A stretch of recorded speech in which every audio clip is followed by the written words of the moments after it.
دوستو یہ بات تو ہر کسی کو معلوم ہے کہ دنیا کرکٹ میں روایتی حریف بھارت اور پاکستان کے مابین کرکٹ کا سب سے بڑا مقابلہ ہوتا ہے، لیکن اس کے بعد کن ٹیموں کے مابین بڑا ٹاکرا ہوتا ہے، کیا آپ کو معلوم ہے؟ اگر نہیں معلوم تو آئیے ہم آپ کو بتاتے ہیں۔ انگلینڈ اور آسٹریلیا کے درمیان ایشز سیریز کرکٹ کا سب سے بڑا مقابلہ ہے۔ اس کی تاریخ تقریباً 1 صدی پر محیط ہے۔ اس 100 سالہ دور میں کرکٹ کے حوالے سے کئی دلچسپ قصے اور کہانیاں موجود ہیں، مگر کیا آپ نے کبھی سوچا ہے کہ ایشز سیریز کو ایشز کے نام سے کیوں پکارتے ہیں؟ اس کے پیچھے چھپا ہے ایک ایسا راز جسے بہت کم لوگ جانتے ہیں۔ اس سیریز کو ایشز کا نام کیوں دیا گیا، بتائیں گے ہم آپ کو اس رپورٹ میں۔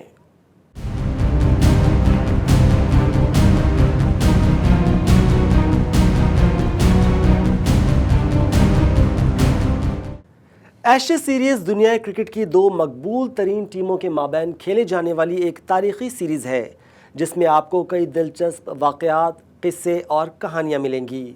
یہ تو کرکٹ کو جینٹل مین گیم کہا جاتا ہے، مگر آسٹریلیا اور انگلینڈ کے درمیان کھیلے جانے والی ایشز سیریز کسی جنگ سے کم نہیں۔ ایشز کی کہانی میں آپ کو کہیں پیار تو کہیں تکرار اور بہت ساری دلچسپ تاریخی معلومات ملیں گی۔ تاریخ کے پنوں کو کھنگالتے ہوئے ہم جاننے کی کوشش کریں گے کہ آخر ایشز کا نام ایشز کیوں پڑا۔ یہ کہانی شروع ہوتی ہے 1882 کے اگست سے، جب پہلی بار آسٹریلیا نے انگلینڈ کو انگلینڈ میں جا کر شکست دی تھی۔ یہ بہت بڑی فتح تھی کیونکہ ان دونوں ملکوں کی تاریخ بہت دلچسپ ہے۔ اس وقت انگلینڈ نے بھارت کی طرح آسٹریلیا پر بھی قبضہ کر رکھا تھا، لیکن انڈیا کی طرح آسٹریلیا میں وہ کاروبار کے غرض سے نہیں آئے تھے، بلکہ وہاں انہوں نے پورے ملک کو ایک جیل بنا دیا تھا جہاں وہ اپنے ملک کے خطرناک ترین قیدیوں کو رکھا کرتے تھے۔ دوستو، آپ کہہ سکتے ہیں کہ آج آسٹریلیا میں رہنے والے سبھی لوگ انہی قیدیوں کی نسل میں سے ہیں۔ ایک بار تو انگلینڈ کے ایک حکمران نے یہاں تک کہہ دیا کہ دنیا میں آسٹریلیا سے اچھی کوئی جیل نہیں۔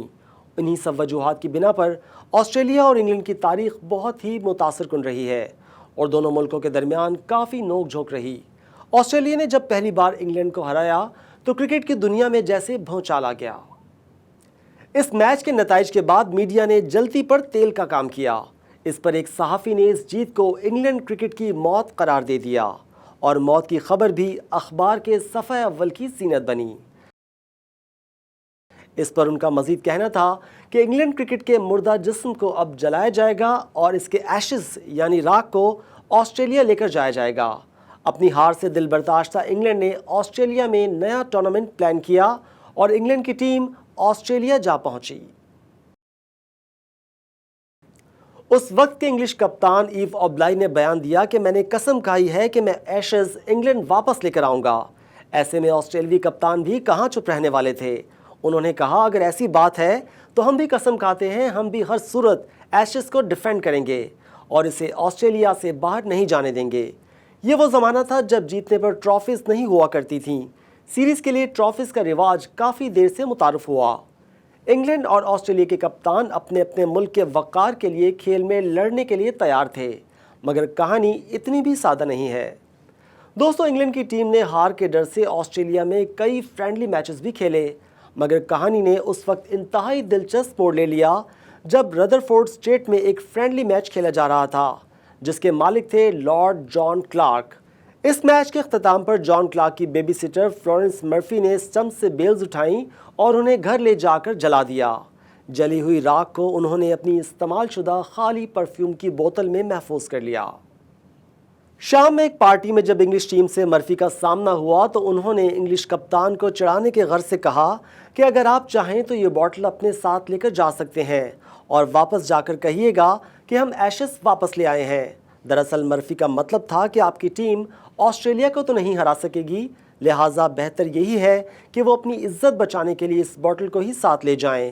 کپتان اوبلائی غصہ ہونے کے بجائے مسکراتے ہوئے اس بوتل کو ساتھ لے گئے۔ اس بات کے کچھ دن بعد میچز ہوئے تو جیت انگلینڈ کے حصے میں آئی۔ اس جیت کے نشے میں چور جب وہ واپس انگلینڈ گئے تو برطانوی عوام نے ان کا شاندار استقبال کیا۔